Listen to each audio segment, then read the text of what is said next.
Fit for an Autopsy is a deathcore band from New Jersey that I haven't really paid much attention to. I've recognized the name and I've heard a lot of people say that they're kind of cut above the rest as far as deathcore goes. And here on their sixth record, Oh What the Future Holds, they seem to be really embracing more than any other band the influence of Gojira, and that alone really piqued my interest and kind of makes me regret not looking into them until just now.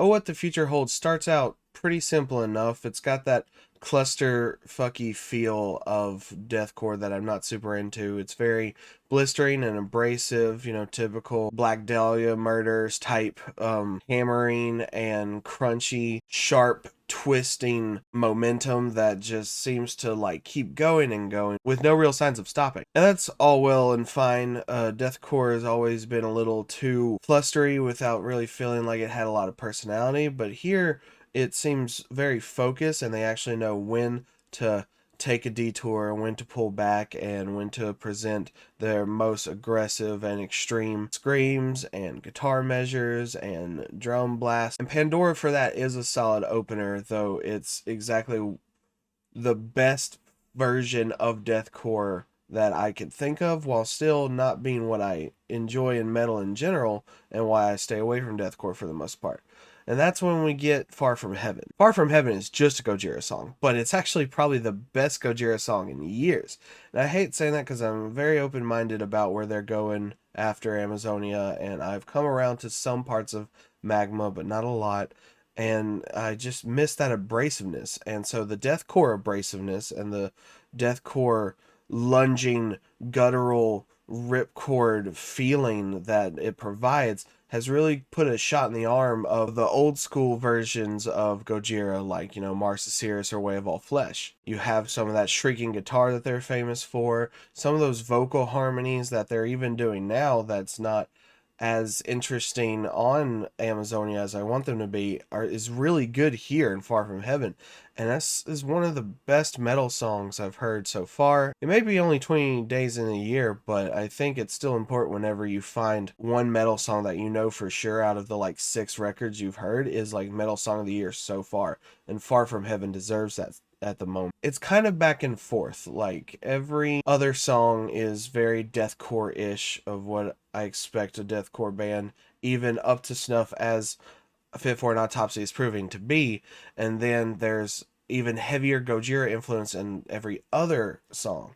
And so Two Towers follows up with that, which feels like either personal relationships or duality of mankind. There's not just the musical Gojira influence, but Far From Heaven and Two Towers feel like there's a human nature aspect. There feels like there's a little bit of like that green planet dying metals that's coming around. Not to the same lengths that Gojira or even Cow Decapitation do, but it feels like they're really talking about human nature leading to self-destruction of the planet on most of these songs. In one way or another, whether it's more personal and sociable, like I think a higher level of hate and collateral damage are more about, or Far From Heaven and maybe Two Towers and Conditional Healing are very, very Gojira-y with all the hallmarks that you probably enjoy, with still pushed to the right pace, pushed to the right aggression, and still has that moral compass about, killing the things around you is going to end up killing you as well.